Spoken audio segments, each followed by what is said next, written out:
Survei terbaru, elektabilitas Prabowo Subianto cenderung turun, ada faktor Jokowi. Peneliti Indikator Politik Indonesia, Bawono Kumoro menyebutkan elektabilitas Menteri Pertahanan Prabowo Subianto menurut survei baru-baru ini cenderung turun dibandingkan dengan elektabilitasnya jelang pemilu 2019 lalu.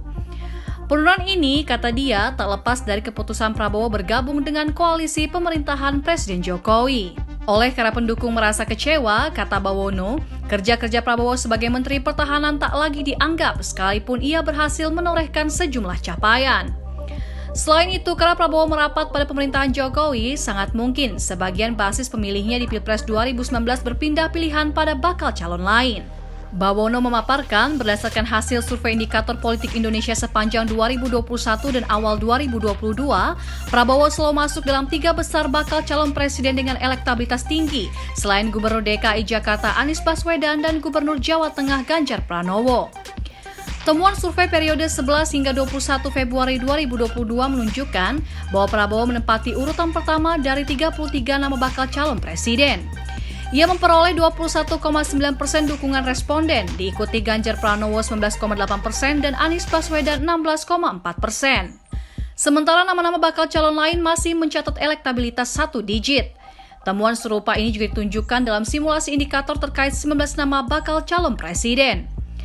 Posisi 3 besar tempati oleh Prabowo sebesar 22,4%, lalu Ganjar 21,6% dan Anies 17,1%. Selanjutnya, simulasi 3 nama bakal calon presiden digelar indikator pada Desember 2021 juga menunjukkan hasil serupa. Prabowo mendulang elektabilitas tertinggi 32,7%, disusul Ganjar 30,8% dan Anies 24,9%. Namun demikian, menurut Bawono, angka itu tak setinggi elektabilitas Prabowo jelang pemilu 2019 lalu. Padahal, masih merujuk hasil survei indikator beberapa waktu lalu, popularitas Prabowo lebih dari 96%. Ini artinya hampir seluruh pemilih mengenal sosok Ketua Umum Partai Gerindra itu. Namun tingginya angka popularitas Prabowo tak diikuti dengan elektabilitasnya yang saat ini masih di kisaran 30%. Terdapat jurang yang sangat lebar antara tingkat popularitas dan elektabilitas Prabowo.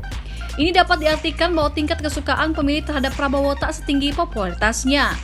Temuan ini menurut Bawono dapat menjadi evaluasi Gerindra ke depan. Ia mengatakan dalam pemilu elektabilitas tokoh lebih berarti alih-alih popularitasnya. Terima kasih sudah nonton. Jangan lupa like, subscribe, dan share ya.